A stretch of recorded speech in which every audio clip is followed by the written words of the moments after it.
और आप अगर लाइन में 5 बजे से 1 सेकंड भी अगर कम रही हैं और पोलिंग अफसर अगर गेट बंद कर दे तो उसको लात मार के खोल देना, उसके बाद चौधरी ओम प्रकाश चौटाला अपने आप देख लेगा। बिल्कुल बिल्कुल। जिनमें एक उनका वाक्य जो सबसे ज्यादा पूरी दुनिया उसको याद रखेगी, और वो उनका ये था कि हम वो नेता हैं जो दुश्मनी और दोस्ती शमशान तक याद रखते हैं, ठीक है, और शमशान तक निभाते हैं। चौधरी ओम प्रकाश चौटाला जैसा वक्ता हरियाणा प्रदेश में नहीं, भारत देश में भी बहुत कोई विरला ही मिलेगा। उनकी जो भाषा पर पकड़, उर्दू के भी शब्दों का उनका चयन, और कितने हजारों की पब्लिक हो उसको भी वो बांधे रखते थे। जब तक वो आखिरी शब्द नहीं बोल लेते थे तब तक एक आदमी भी उठ करके नहीं जाता था। वरना तो उनकी जितनी यादाश्त थी उनसे ज्यादा यादाश्त देश की राजनीति में भी किसी नेता की नहीं है। वो अगर किसी आदमी से एक बार मिल लेते ना तो उसके बाद उसका नाम भी बता देते। और उससे गजब बात, ये मोबाइल तो अब आए हैं जिनमें नंबर फीड हो जाते हैं। चौधरी ओम प्रकाश चौटाला संभवतः दुनिया के ऐसे एकमात्र नेता हूं जिनके हजारों नंबर तो मुंह जुबानी याद थे। बिल्कुल, और जो पढ़े लिखे ज्यादा भी नहीं थे। बिल्कुल भी चौधरी ओम प्रकाश चौटाला ये कहते थे कि एक बार राज बना जो 7 पीढ़ियों का जुगाड़ कर दूंगा। ये उनका जो वाक्य था, ये आज भी लोगों के जो है जेहन में है। वो हर अपनी जनसभा में ये कहते थे कि एक मौका दे दो और एक बार सरकार बना और 7 पीढ़ियों का जुगाड़ मैं कर दूंगा तुम्हारा। चौधरी ओम प्रकाश चौटाला जैसा वर्करों का हिमायती कोई नेता नहीं। वो अपने वर्कर के लिए हर संभव प्रयास करता था। बिल्कुल, कई वाक्य हैं जिनका हम आगे जिक्र भी करेंगे। और 10 साल की सजा भुगतने के बाद कोई आदमी फिर से सर्वाइव करे, और वो भी एक दिव्यांग आदमी, और वो भी उम्र दराज आदमी। बिल्कुल, और वो आदमी जब उसका परिवार आपस में बट गया हो, बिल्कुल ठीक, तब संघर्ष करना वास्तव में जो है उन जैसा कोई नेता नहीं हो सकता। और जिद के पक्के थे चौधरी ओम प्रकाश चौटाला। अगर उन्होंने कोई चीज की जिद कर ली कि मेरे को तो ये चीज करनी है, तो उन्होंने वो की, और वर्करों के लिए वो अपनी जान तक भी देने के लिए तैयार थे। तो वो प्रदेश के उन नेताओं में भी थे जो एक साथ 2-2 विधानसभाओं से चुनाव लड़ लेते थे। ठीक बात है, ये बहुत बड़ी बात है। बहुत बड़ी बात। राजनीति की बातों में चर्चा करने के लिए आज मेरे साथ फिर से मौजूद हैं प्रद्युमन जोशीला जी। नमस्कार प्रद्युमन जी। नमस्कार जी, सभी दर्शकों को नमस्कार, राम राम। प्रद्युमन जी आज हरियाणा के लिए नहीं बल्कि पूरे देश भर के लिए जी एक राजनीतिक, कहूं कि मैं राजनीति के क्षेत्र में एक योद्धा का क्या चला जाना है, एक अपूर्णीय क्षति हुई है ना जी, उसको कभी भुलाया नहीं जा सकता। और हरियाणा में तो खास करके एक और खास बात मैं आपको बता दूं, चौधरी ओम प्रकाश चौटाला ती और खंड का बांधने में, और तुर्रे वाला जो खंड का था वो चौधरी ओम प्रकाश चौटाला बांधा करते थे। और 89 साल की उम्र में उनका गुड़गांव में देहांत हो गया। तो ये कहीं ना कहीं एक राजनीति के क्षेत्र में तो देखा जाए तो एक अपूर्णीय क्षति है। आप क्या कहेंगे?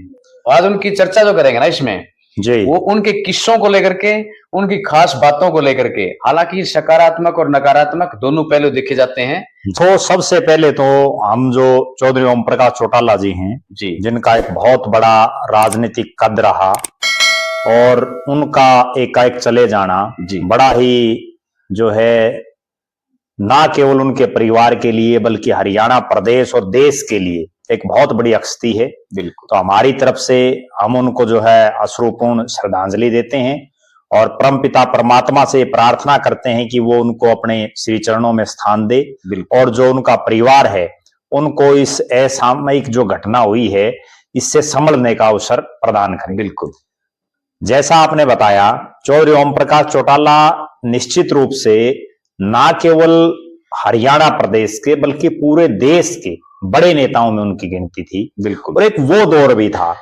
जब उनके कार्यकर्ता उनको देश का अगला प्रधानमंत्री तक बनाने के लिए आमादा थे और उनको भावी प्रधानमंत्री की संज्ञा दी जाती थी बड़ी बड़ी जनसभाओं में। और ये दौर है 2000 से 2005 का। बिल्कुल, तब जब चौधरी ओम प्रकाश चौटाला मंचों पर आते थे तो उनको देश का जो है भावी प्रधानमंत्री तक भी संबोधित करके बोला जाता था।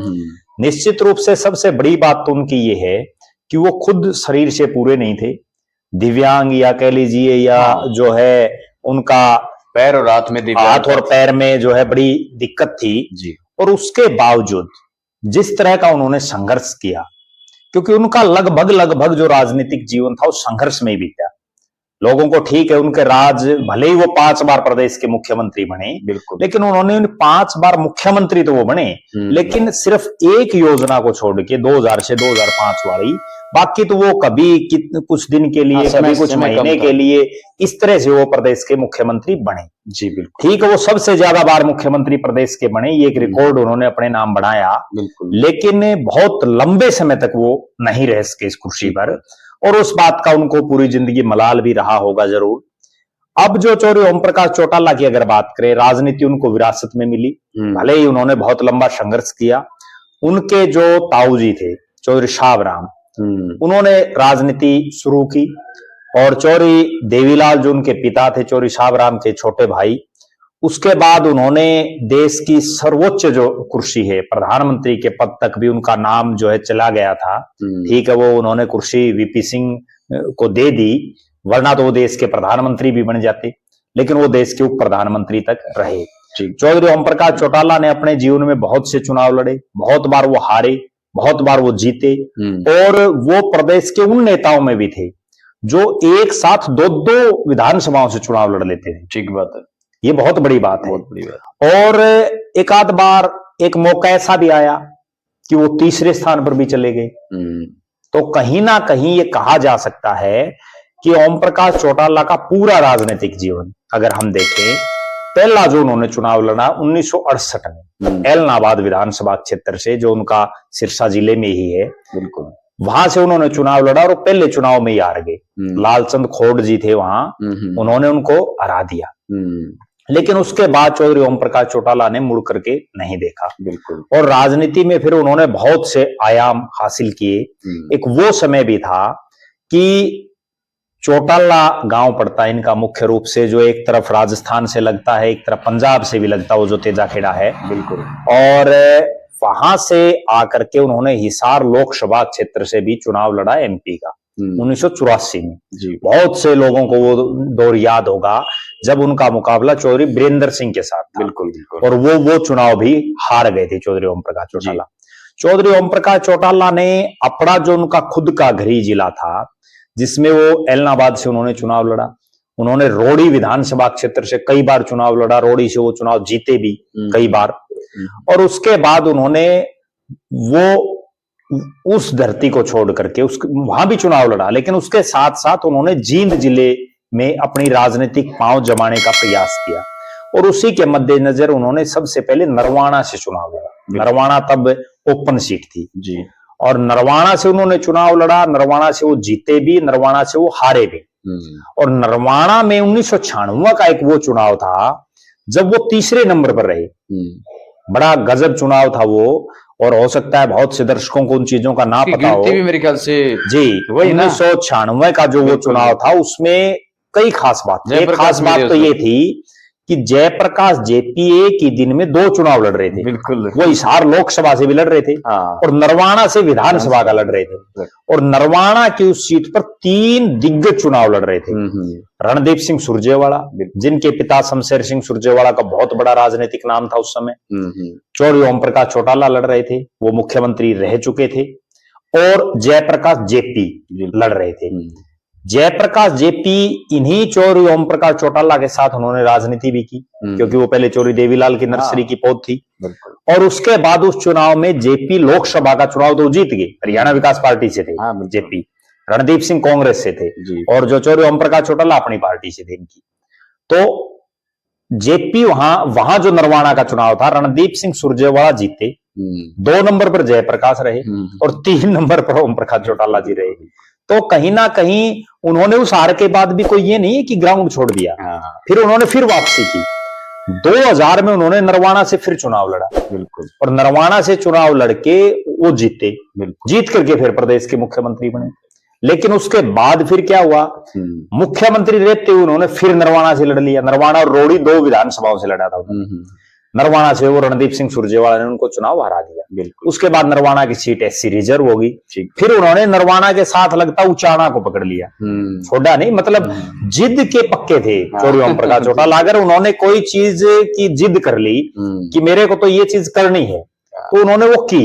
और वर्करों के लिए वो अपनी जान तक भी देने के लिए तैयार थे। हाँ बिल्कुल। पूरे हरियाणा प्रदेश में मुझे कहने में कोई संकोच नहीं, आज तक के इतिहास में, आज अब तक के इतिहास में भी बिल्कुल चौधरी ओम प्रकाश चौटाला जैसा वर्करों का हिमायती कोई नेता नहीं। ठीक बात। वो अपने वर्कर के लिए हर संभव प्रयास करता था। बिल्कुल। कई वाक्य हैं जिनका हम आगे जिक्र भी करेंगे, लेकिन उससे पहले हम उनका जो राजनीतिक जो सिनेरियो था, उसके बाद चौटाला साहब ने उचाना से चुनाव लड़ा और उन्होंने चौधरी वीरेंद्र सिंह को हराया। वो उस समय वित्त मंत्री थे चौधरी वीरेंद्र सिंह, उनको हराया। हराने के बाद इनेलो जो एक मृत प्राय हो चुकी थी, लेकिन उसके बाद उसमें एक ऑक्सीजन आई, क्योंकि 2005 में तो केवल 9 विधायक थे इनेलो के, और वो ऑक्सीजन आने के बाद एकाएक 2013 में जो जेबीटी शिक्षक भर्ती जो मामला था, उसमें जो है उनको सजा होगी, जेल होगी, और इतना लंबा समय जेल में 10 साल की सजा कोई छोटी चीज नहीं होती। कोरोना टाइम पीरियड में, और 10 साल की सजा भुगतने के बाद कोई आदमी फिर से सरवाइव करे, और वो भी एक दिव्यांग आदमी, और वो भी उम्र दराज आदमी, बिल्कुल, और वो आदमी जब उसका परिवार आपस में बट गया हो, बिल्कुल ठीक, तब संघर्ष करना वास्तव में जो है उन जैसा कोई नेता नहीं हो सकता। और भले ही हरियाणा प्रदेश में बड़े बड़े नेता हुए, चाहे चौधरी देवीलाल हों, चौधरी बंसीलाल हों, चौधरी भजनलाल हों, चौधरी रणबीर सिंह हुड्डा हों, पंडित श्रीराम शर्मा हों, जो है शेर सिंह जी हों,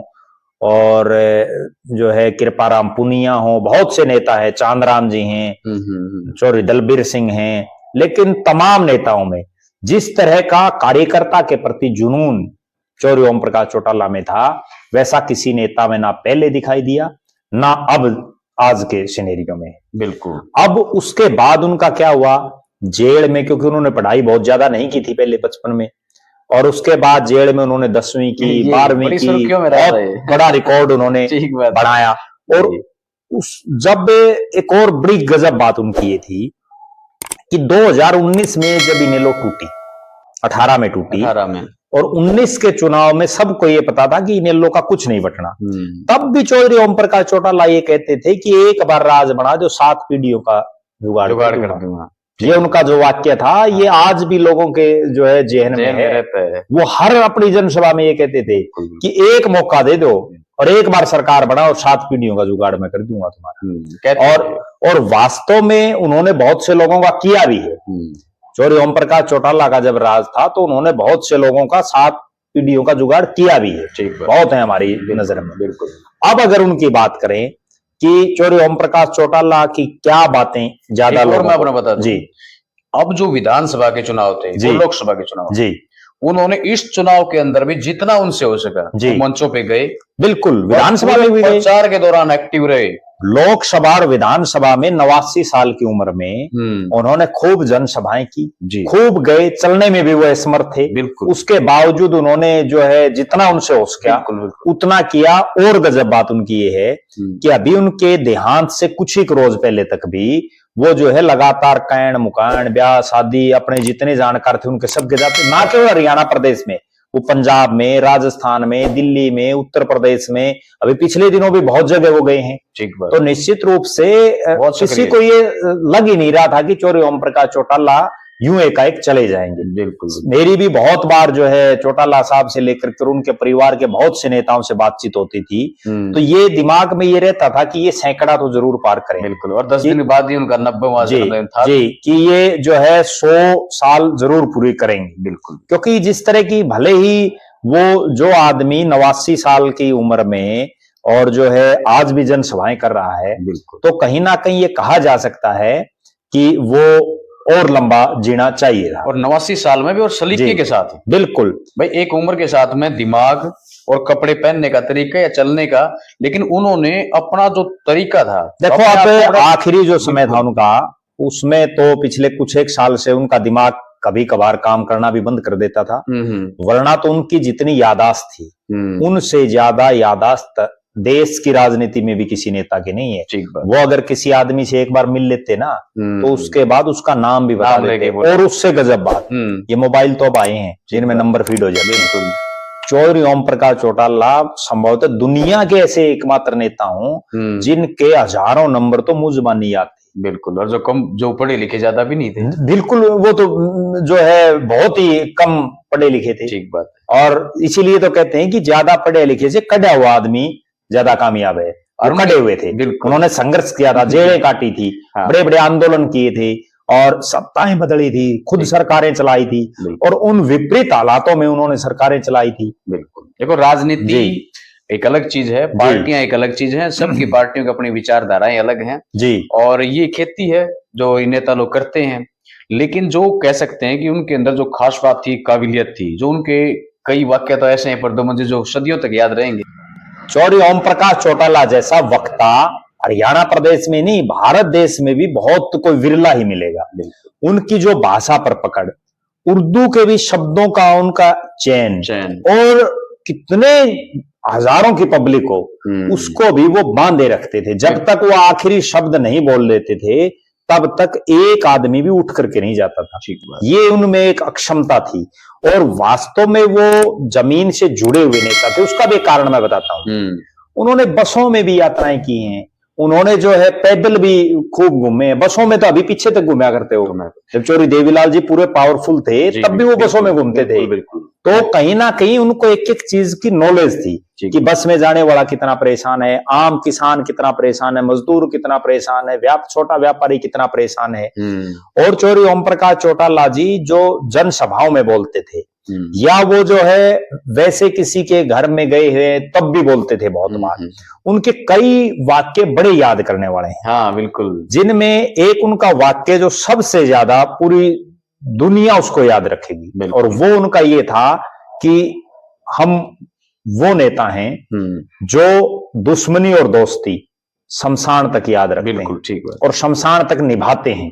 याद तो पता नहीं कोई और भी रख ले, लेकिन वो ये कहते थे कि दोस्ती और दुश्मनी हम शमशान तक निभाते हैं। बिल्कुल। जो वास्तव में, और उन्होंने निभाई भी है बहुत लोगों के साथ। ठीक है। जिसके साथ उनकी बिगड़ गई उसको जो है उन्होंने पूरी तरह से इस तरह के उन्होंने जो है उसकी राजनीति खत्म करने का भी काम किया। बहुतों ही खत्म भी की उन्होंने और बहुतों को उन्होंने शिखर पर भी चढ़ाया है। जी बिल्कुल। दूसरा वो जैसे कहते थे कि राज और खाज खुद करे तभी मजा है। हाँ, ये बड़ा उनका डायलॉग पूरी देश और दुनिया में के लोग वाकिफ हैं। और एक उनकी बड़ी खास बात ये थी कि जब चुनाव होता था ना कहीं भी, वो एक बात बड़ी गजब कहते थे कि आप इंडियन कार्यकर्ताओं को बोलते थे वो कि आप इंडियन नेशनल लोकदल के कार्यकर्ता हैं और वर्कर हैं।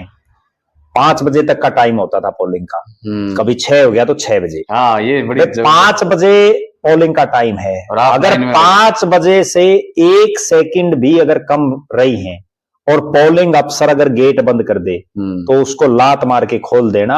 उसके बाद चौधरी ओम प्रकाश चौटाला अपने आप देख लेगा। बिल्कुल। अगर आप लाइन में लगे तुम्हारा कुछ नहीं बिगड़ने दूंगा। लाइन में नहीं, वो तो 5 बजे से पहले की बात है। अच्छा। और उसके बाद अगर आप लाइन में हो और आप 5 बजे से पहले आपकी एंट्री हो चुकी है और फिर अगर आपका वोट नहीं डलने दे रहे तो वहां जो है ठोकर मार करके आप गेट खोल देना। उसके बाद मैं देख लूंगा। कोई आज के दिन किसी नेता की हिम्मत हो, कोई नेता ये तक भी नहीं कहता कि आप जो है बेशक अगर आपका वोट नहीं पड़ता तो आज के नेता बात ही नहीं करते। बिल्कुल। अच्छा, चौधरी ओम प्रकाश चौटाला की एक और बड़ी खास बात थी जी। जब वो प्रदेश के मुख्यमंत्री थे तो भी और उसके बाद भी वो फोन उठाते थे, लोगों के फोनों पर बात करते थे। रात को 12 बजे भी 12 बजे मैं एक बड़ा घटनाक्रम बताता हूं और जो है भिवानी जिले का वो वाक्य है। वहां कोई एक कार्यकर्ता था इंडियन नेशनल लोकदल पार्टी का जी। तो कोई ऐसी घटना घटी कि उसके जो है किसी परिवार में किसी को पुलिस ले गई अपने साथ। तो उसने रात को 12 बजे के आसपास चौधरी ओम प्रकाश चौटाला को फोन किया कि ऐसे ऐसे हो गया। चौटाला साहब ने तभी बात करके और तुरंत रिप्लाई दिया। कितनी बड़ी बात है। 12 बजे छोड़ो, आप दिन में फोन नहीं उठाते नेता। और वो तो मुख्यमंत्री रहे हैं, उनके बाप जो पिताजी थे वो देश के प्रधानमंत्री रहे हैं। और आज तो एक एमएलए बन जाए वो नहीं फोन उठाता लोगों के। एमएलए बनते सबसे पहले तो नंबर बदलते हैं ज्यादातर एमएलए। सही बात। एमएलए नहीं बनते इतने तो और नंबर रखेंगे जी। एमएलए बनते ही नया नंबर ले लेते हैं बहुत से। तो कहीं ना कहीं ये कई चीजें ऐसी हैं जो चौधरी ओम प्रकाश चौटाला की युगों युगों तक याद रखी है। अगली बड़ी बात जी, एक एक दिन में वो 20-20, 30-30 गांव की जनसभाएं करते थे। एक दिव्यांग आदमी, एक बुजुर्ग आदमी और जो है वो सारा दिन सुबह से लेकर शाम तक जनसभाएं करना।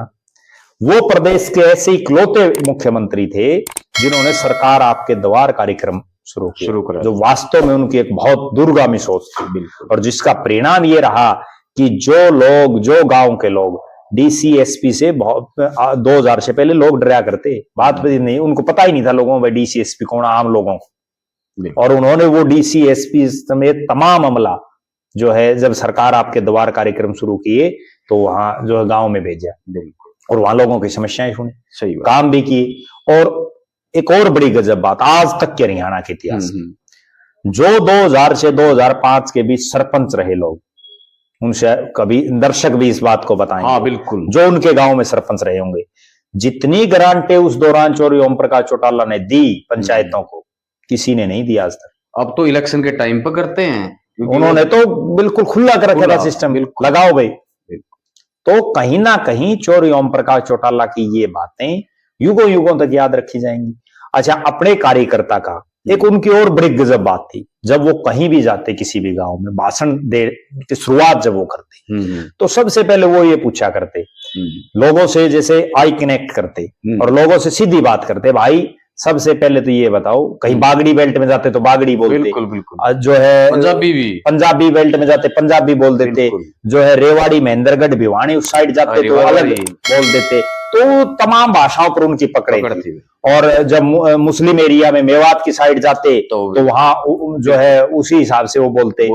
और वो सबसे पहले ये कहते कि भाई गांव में घर परिवार में सब राजी खुशी है, फसलबाड़ी किसी है प्रदेश के, वो संभवतः ऐसे और कोई नेता नहीं पूछता भाई फसलबाड़ी कैसी है, एक अपनापन जो और वो इसीलिए उनको किसान से जुड़ा हुआ माना जाता है। बिल्कुल, उनके राज में किसानों के ऊपर बहुत से अत्याचार भी हुए, बिल्कुल, लेकिन उसके बावजूद किसानों में ठीक है वो कुछ समय के लिए लोगों ने उनको नेग्लेक्ट कर दिया, लेकिन वो कभी अलोकप्रिय नहीं हुए, उनसे कभी लोगों ने घृणा और नफरत नहीं की, जो बहुत बड़ी बात है। भले ही लोगों ने वोट नहीं दिए, लेकिन ये जरूर कहते थे उन जैसा नेता नहीं है। और प्रशासन पर उनकी पकड़, मतलब आज जो लोग ये कहते हैं ना कि अफसरशाही हावी है, उनका जो राज था, कोई बोल के दिखा दो, बोल के दिखाया, सही बात है, ठीक है। ये तो आज भी नेताओं ने भी ये बात कही है, बिल्कुल, उन जैसा एडमिनिस्ट्रेटिव बिल्कुल जो चला उस दौरान में, और वो जो नेता थे यानी कि वर्कर जिससे मिलते थे भूलते नहीं थे, ये तो अनिल विज जी ने, कैबिनेट मंत्री ने भी कहा, और भी तमाम नेताओं ने। मैं आपको एक बात बताऊं, वो दौर था जब अधिकारियों और कर्मचारियों में इतना खौफ था कि कहीं इनेलो की झंडी लगी हुई गाड़ी भी दिख जाती ना, उसको भी अगर पुलिस चेकिंग कर रही तो रोका नहीं करती। ठीक बात, कितनी बड़ी बात है। इनेलो का अगर कोई पदाधिकारी किसी ऑफिस में चला जाता उसके जाते ही काम होते। और गजब बात बताऊं, आज उस राज को गए हुए 20 साल हो गए, आज भी अगर ओम प्रकाश चौटाला का कोई खास वर्कर है उसके आज भी काम नहीं रुकते। ठीक बात, क्यों नहीं रुकते? क्योंकि चौटाला साहब एक बात और भी कहा करते कि राज आते जाते रहते हैं, सत्ताएं बदलती रहती हैं, लेकिन जो हमारे कार्यकर्ता के साथ गलत करेगा, जब हमारा राज नहीं होगा, तो जब हमारा राज आएगा तो फिर उसको वो भुगतना भी पड़ेगा। ठीक बात, कितनी बड़ी बात थी अपने कार्यकर्ता के। बिल्कुल, वो बिल्कुल साफ और स्पष्ट शब्दों, वो ना कभी झुके ना कभी वो डरे किसी से। उन्होंने तो जो है जिस महम कांड की वजह से वो पूरी दुनिया भर में जो है अलोकप्रिय हो गए थे उस समय, उसके बावजूद उन्होंने जो है उसी रोहतक लोकसभा में, जहां से उनके पिताजी 3 बार चुनाव आ रहे, वहीं से जो है कैप्टन इंदर सिंह को उन्होंने चुनाव लड़ाया, और कैप्टन इंदर सिंह ने चौधरी भूपेंद्र सिंह हुड्डा को चुनाव हराया। बिल्कुल, उन्होंने बाद में भी नहीं छोड़ा रोहतक को। कोई ये सोच ले कि मैं छोड़ दिया, भले ही चुनाव हार गए कोई फर्क नहीं पड़ता, लेकिन बिल्कुल, लेकिन उन्होंने लगातार जो है कभी वो दबे नहीं, जो उनकी एक बड़ी खास बात है। और अपने कार्यकर्ता के लिए तो उन्होंने जो वो कर सकते थे वो किया है। यही कारण है कि आज 20 साल राज से दूर होने के बावजूद इंडियन नेशनल लोक दल में आज भी नेता और कार्यकर्ता बचे हुए हैं। ठीक बात, वरना तो आप एक चीज देखिए, दुष्यंत चौटाला जो उन्हीं के पोते हैं, उनके राज को गए हुए कितने दिन हुए? 6 महीने हुए, आधी से ज्यादा जेजेपी खाली हो चुकी है, खत्म। बिल्कुल, ठीक है ना। और उनमें आज भी बचे हुए हैं लोग। ठीक बात, तो कहीं ना कहीं देखो उन्होंने कार्यकर्ता के लिए लड़ाई लड़ी है और वास्तव में कार्यकर्ता के लिए जो नेता लड़ाई लड़ता है वही ता जिंदगी याद रखा जाता है। बिल्कुल, वरना तो नेता पता नहीं कितने गए। ठीक बात। लेकिन असली तो बात यह कि कार्यकर्ता के लिए कौन संघर्ष करे। जी बिल्कुल, जी बिल्कुल। हाँ, कुछ ऐसे एपिसोड भी चले हुए हैं प्रदेश में जिसके कारण थोड़ा सा हमको देखो 2 एपिसोड उनमें बड़े उनके विवादित रहे, एक महम कांड और उसके बाद कंडेला कांड। बिल्कुल ठीक बात। और कादमा भी उन्हें नहीं, ऐसे तो छोटे मोटे तो वो अपने गांव कंवारी में भी था, तो चौटाला साहब का ही राज था जब बवानी खेड़ा में लोगों पर जो है बड़े अत्याचार हुए और वहां जो है लोगों को पीटा गया बड़े सरेआम। तो जो है ये तो बहुत से हुए ऐसे छोटे मोटे, लेकिन मेन जो चीजें थी वो ये 2 चीजें थी। और ये भी मैं ऐसा मान रहा हूं कि ये भी चौधरी ओम प्रकाश चौटाला जिस जिद की हम जिक्र कर रहे थे ना, ये उन्हीं की जिद का परिणाम था। ठीक बात कि उनकी जो जिद थी कि उन्होंने सही ढंग से बात नहीं की। जब कंडेला कांड था उस समय भी उन्होंने जो है किसानों से सही ढंग से बात नहीं की। उन्होंने एक बड़े सीनियर मंत्री ने उनको उस समय के जो उनके एक बहुत सीनियर मंत्री थे, उन्होंने चौधरी ओम प्रकाश चौटाला को बड़ा समझाने का प्रयास किया। उन्होंने उनको यहां तक कहा कि आप चौधरी देवीलाल के बेटे हैं और आप ही अगर किसानों की नहीं सुनोगे तो फिर कौन सुनेगा। जी लेकिन चौटाला साहब अपनी जिद पर थे और उस जिद का ये परिणाम रहा कि उसके बाद कभी भी वो सत्ता में नहीं आए। ठीक बात है, बिल्कुल। जेल भी गए, भले ही वो लोग उनको आज भी चाहते हों, लेकिन जो उनके मन की मन में थी दोबारा राज लेने की वो मन की मन में रह गई, वो उनकी कभी नहीं आ पाई। बिल्कुल जी। तो उनके जो बातें हैं, उनके जो किस्से हैं जी, वो हमेशा किस्से तो उनके बहुत से हैं। बिल्कुल। और उनके किस्से तो ऐसे ऐसे भी हैं, सुन लो। कोई मुख्यमंत्री एक साधारण कार्यकर्ता को अपने साथ विदेशों में नहीं ले जाता। जब उनके विदेश टूर बनते थे ना, तो वो बहुत बार अपने साथ साधारण कार्यकर्ताओं को, अपने छोटे छोटे नेताओं को भी ले जाते थे। ठीक है, विदेश की बातें बड़ी बताते थे बहुत। जब भी वो जो है बहुत से मुल्कों में वो घूमे, वो बल्कि विदेश नहीं बोलते थे, वो मुल्क बोलते थे कि मैं बहुत से मुल्कों में गया हूं।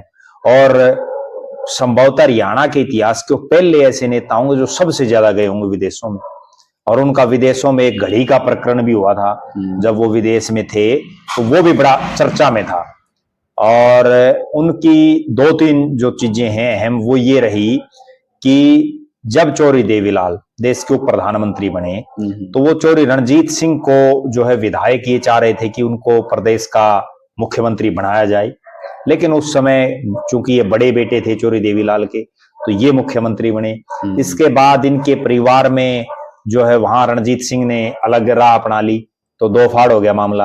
अब फिर जब उनका अंतिम समय जब नजदीक था, तब भी जो है 2018 में उनके जो दोनों बेटे थे, वो दोनों बेटे राजनीतिक रूप से अलग अलग हो गए, जो उनके लिए बड़ा दुखदाई रहा। और इसी जिद की एक बात और बताता हूं दर्शकों को।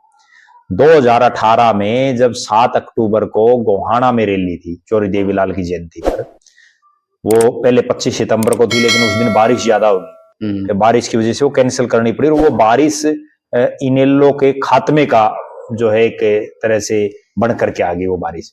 और वहां भी जब हजारों कार्यकर्ताओं ने ये कहा कि दुष्यंत चौटाला आया सीएम के नारे लगाए कि दुष्यंत चौटाला को आप सीएम डिक्लेयर करो। अगर उस दिन चौधरी ओम प्रकाश चौटाला उनको सीएम डिक्लेयर कर देते तो हो सकता है 2019 में इनेलो की सरकार आ जाती, बिल्कुल इकट्ठी की। लेकिन उन्होंने उसी जिद के चलते कि मैं पार्टी का सुप्रीमो और मुझे बताएंगे लोग कि किसको क्या कमान देनी चाहिए, उन्होंने नहीं माना फैसला। और नहीं माना तो वो पार्टी विघटित होगी, 2 गुटों में बट गई। उसके बाद उनके एमएलए भाग गए लगभग सारे, और हालात ये बनी कि वो 1 सीट पर आ गए। बिल्कुल। तो कहीं ना कहीं बहुत बार उनको इस तरह की सिस्टम देखने को मिला। जी। तो वीडियो लंबा हो जाएगा प्रदुमन जी, तो एक और वीडियो में फिर से चर्चा करेंगे उनके बहुत सारे किस्से, उनसे बहुत सारी जुड़ी चीजें जो पॉजिटिव और नेगेटिव दोनों हो सकती हैं, उन पे चर्चा करेंगे। तो आज की वीडियो में इतना ही, फिर मिलेंगे एक नई वीडियो में एक नए विषय के साथ। तब तक के लिए मैं संजय ढांडा और प्रदुमन जी आपसे लेते अनुमति। सभी को राम राम।